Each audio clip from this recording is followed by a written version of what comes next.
What's up, everybody? We are here with Orekondy, the head of media analytics and innovation at Method1 agency. We are sitting at the Majestic Hotel on the Palais. It's 7 o'clock, it's cocktail hour, and we're having a good time. Ian, thanks so much for coming on, man. Thank you, Dylan. It's a pleasure to be here. Yeah, so let's just start off with who you are, what you do at your agency, and tell me a little bit about your shop. Yeah, so I am head of media analytics and innovation at Method1, and we are focused on indulgence brands, which are brands that deserve to be experienced because they bring small moments of joy to people's lives. Okay, I love that. I haven't heard of that kind of positioning. I've heard of, vice brands and some other things, some other words, but We call it indulgence brands. Yeah. Luxury, would you say? Yeah, they're certainly luxury. Yeah. But for me, it's like we help people celebrate hard work and achieving. That's what the brands we work with do. I love that. That's a unique point of differentiation. You and I talked a little bit off camera that your background is more of a performance marketer, so this hasn't been the normal for you all the time. What's the biggest difference of being a hardcore DR focused, ROI focused marketing and media executive and moving to the long game and really thinking about building brands that have 10, 20, 30-year legacies? Yeah. I mean, it's a big question. I think the immediate answer is when you're focused on short-term performance, you have metrics that you can make decisions on a weekly basis. Yeah, so optimization is a little easier. It's easier. Yeah. It really is easier. Mhm. I mean, it's not easy, Yeah. but it's easier. Easier. And when you're trying to build a brand that's maybe already 200 years old, Mhm. and you're being a steward of that brand for, let's say, the next 200 years, the things that you're paying attention to are different. They're harder to measure, and you don't get that immediate feedback. Yeah. And so you have to lean into instinct and your understanding of culture, popular culture, more than you lean into metrics, which is not to say that we don't lean into metrics. We absolutely are looking at the metrics all the time. But for me, the journey that I've been on for the past year and a half has been opening up my mind to things that we cannot measure, things that we feel, things that emotionally resonate. And from a media perspective, because that's my focus, that means tuning into when are people most emotionally engaged. And you can't measure that on a weekly basis. But as humans, consumers of media, we kind of intuitively can sense where that is. And so part of the trick is balancing the metrics that we do have with when is the right time to invest, even when we don't have the metrics to prove that now is the right time or here is the right place to invest. Yeah, that's really interesting. I've heard of a lot of different targeting capabilities. I think emotional moments is a new one for me. Can you give me examples of how media can show up in a consumer's life in one of those moments? Yeah. I mean, I feel like one of the most obvious examples is sports. Yeah.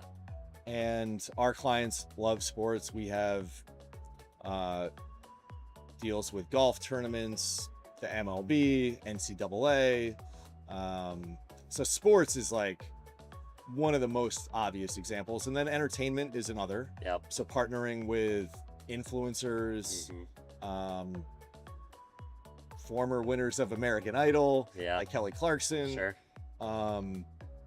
So sports and entertainment are key aspects of connecting with people when they're emotionally charged or engaged, and we're getting our brand in front of people when it's going to have an impact on their memory structures. Yeah, I love that. And it's also aspirational, right? Like if I know that XYZ influencer or sports icon or musician or an actor that I like prefers a certain product or drink or clothing or style, and I want to emulate that, that's a good driver of intent, right? Or trying to persuade people to say, hey, these people that you trust, like, and are trusted advisors in your life, or, even with celebrities that don't act the way that influencers do, or you know, they engage with their audience one-to-one, a lot of them, or sometimes it feels that way.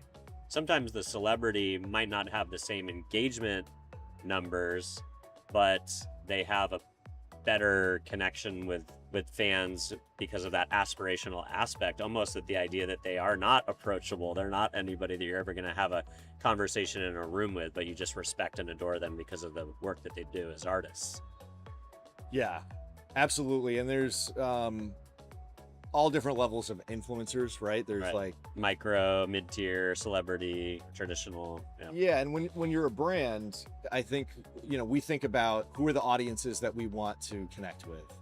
And so the way you define an audience is there's just so many different ways.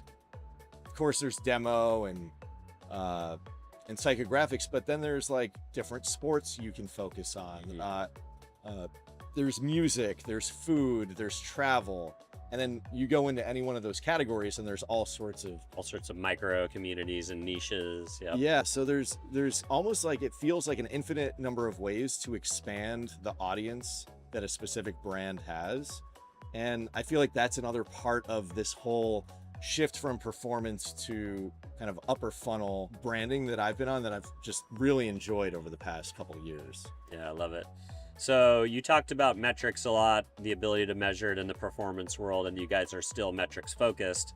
What types of metrics are you looking at? What types of tools are you using to measure these long-term outcomes? Yeah, great question. So to me, the traditional way to measure things like brand awareness and favorability and things like that are survey-based. Lift studies from the Cantors of the world. Exactly. The Milk Browns. I think they maybe are the same thing now. Yeah. And that ecosystem of measurement partners has proliferated in the past few years. Things that might have cost $50,000 or $20,000, even just like 2 or 3 years ago, today you can get a brand lift study that's not funded specifically by the publisher that you're doing the deal with. Who's gonna taint the results because it's funded by, potentially funded by, well, I know. Potentially. I was at the Cantor dinner the other night, and I was opining on the days where we kind of threw in those studies for any RFP over 100, 200, 300K. Right. But the results always came back to paint the story that the publisher, that's the thing, or the vendor wanted. They always come back positive for the publisher that's funding the study. Yeah. So if the agency or the brand can fund it, now you're getting more objective data and more objective results. That's exactly it. And the cost to do those more objective studies that aren't 100% funded by the publisher, that cost has come down, I think, as a result of AI. Has it come down from still needing to generate media impressions, and the media impressions for the control and the control and the group of folks that saw the creative test versus control? Yeah. Has those costs come down, or is it more methodology? What do you think has driven the cost efficiency?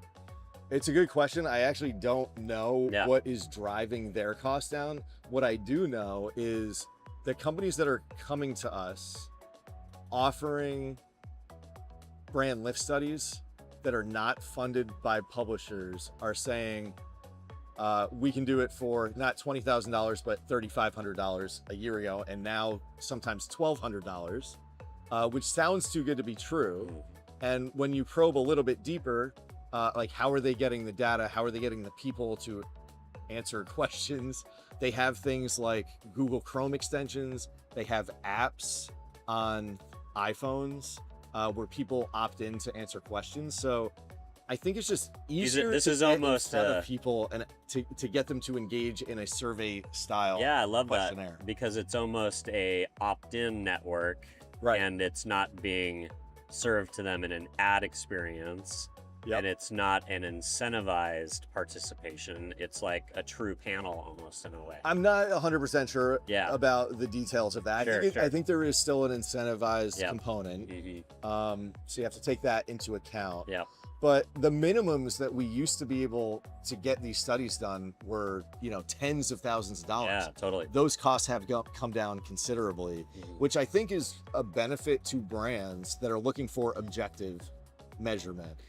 How do you rate Google's study? The one the only study that I've ever seen in my entire life, and the one that I participate in constantly, maybe 10 times a week, is the YouTube one. It shows up before the pre-roll. It says, do you like these brands? Have you ever heard of these brands? Would you ever buy these brands? Have you seen an ad from one of Have these you seen an ad from one of these guys? I answer those religiously, and it's just because it's like built-in, seamless to the user experience. Maybe it's because I'm a media guy, and I'm just like, yeah, I want better targeting. I want to know, I do a lot of SVOD to opt out of, advertising in certain places. Right. But for whatever reason, maybe because I was in the YouTube media space myself for so long, I kind of like seeing YouTube ads. I don't know why, but.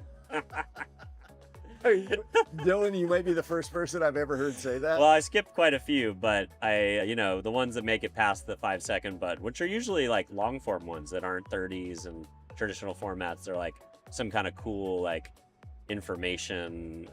They really know that, I'm in this space because I get a lot of stuff that's like relevant for podcasters, relevant for, social creators, if you will. And that's actually a value add. So. Yeah, so what you just said is gold for a marketer. In an environment where everything is skippable, it's really hard to get people to pay attention to an ad for more than 2 or 3 seconds. And so what you just described, and you use the word twice. Yeah. If anyone wants to rewind and hold me accountable to this, Dylan described relevance as being the reason that he pays attention to longer form ads for more than 2 or 3 seconds. I'm paraphrasing a little bit, but that's basically what you said. The it's about relevance. Yeah, totally. And so that brings us down a whole path of platforms like Meta and Google aspiring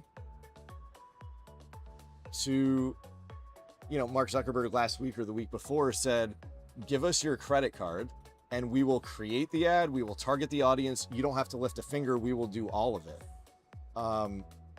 It's about relevance. They have all the data to create an ad that's relevant for Taylor Conroy because he's a podcaster and he likes long form content. They can deliver that to you. So it's a rapidly changing universe in this world of AI. It is on one level a little threatening to agencies that have deep creative chops and can leverage things like real human empathy to make emotional connections. The jury's still out if AI can do that. But from a production standpoint, if you can come up with an idea that resonates with a Taylor Conroy in the podcasting space, you can execute so much faster now. And agencies are being forced to adapt. And that's what agencies have always done. So we'll figure that out. It's not truly a threat, even though it does feel like one when, a 30-second spot that runs during the NBA Finals was made in 2 days by one guy. Wow. But he still had to come up with the idea. Yeah, he had to prompt something. He had to come up with Yeah. So that is still an extremely valuable skill set. Yeah, totally. So you brought up an interesting inflection point in the trades and in the industry recently, that Mark Zuckerberg conversation. Is that an actual capability today, or is that something that's coming down the pipe, or have you guys experimented with anything that kind of acts in that way where it creates everything with the click of a button? That is not here. That is Mark Zuckerberg's stated vision. But you can see the journey that we've been on. If you look at the way that social ads are constructed, the way that search ads have been constructed, it's been modularized. And it gives control to the platform like Meta or Google to construct an ad from the modular components based on their algorithmic understanding of what the audience wants. So they've been taking control of the creative for more than 5 years, going on 10 years now. So this is a natural progression into the age of AI, where they just want more and more control because they don't want to rely on an agency to optimize the ads because they make money when people are engaged with the ads.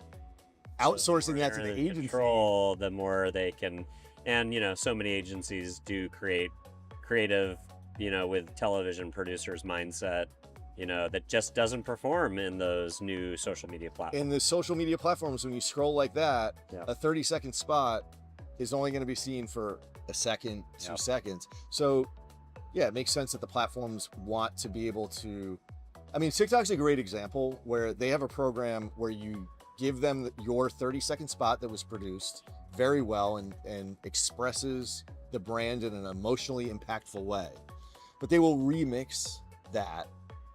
Right now it's done with humans, and it performs so much better on TikTok, for example, than your 30-second spot. And so we lean into that. But it's a quick leap to go from having a human remix that to be fit for platform to having AI do that. And so that's not as much of a threat to the strategic agency as it is to the vendors who are editing and cutting up video. Yeah, it's more about the logistics. I think I talked to a client that said he has to version 640 versions of every campaign, and that's a really great use of AI. Absolutely. Yeah. I mean, if you look at the Facebook meta ad library, you'll see brands that have 250 ad variations live in a given moment.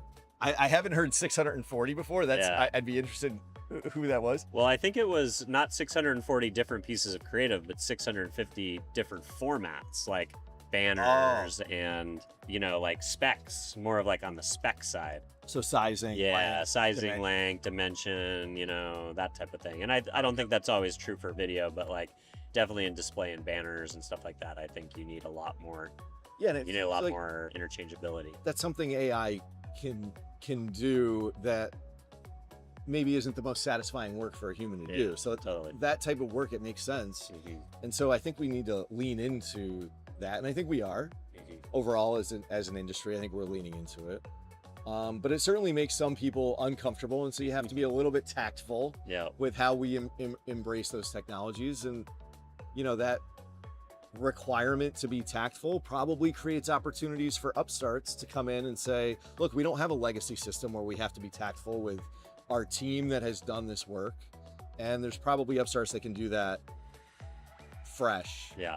Don't have to retrain teams, start a new team that can do that. So it's an exciting time. There's a lot of opportunity. Change means opportunity. I like it. Well, I like your optimist point of view. So, Ian, we're getting a little bit of weather, Yeah. so probably best that we Dark start skies. start to wrap up before we end up with wet t-shirts. But so, Ian, if people want to learn more about Method1, if they want to connect with you directly, where would you like the audience to check out what you guys are up to? I think our LinkedIn, at Method1 is probably the best place, but come to method1.com, come to our Instagram. We've got all sorts of great content specifically for indulgence brands. We get into media, we get into creative, we get into brands. So LinkedIn, Instagram, and method1.com. Thanks for coming on. Thanks for having me, Dylan. This was great. Cheers.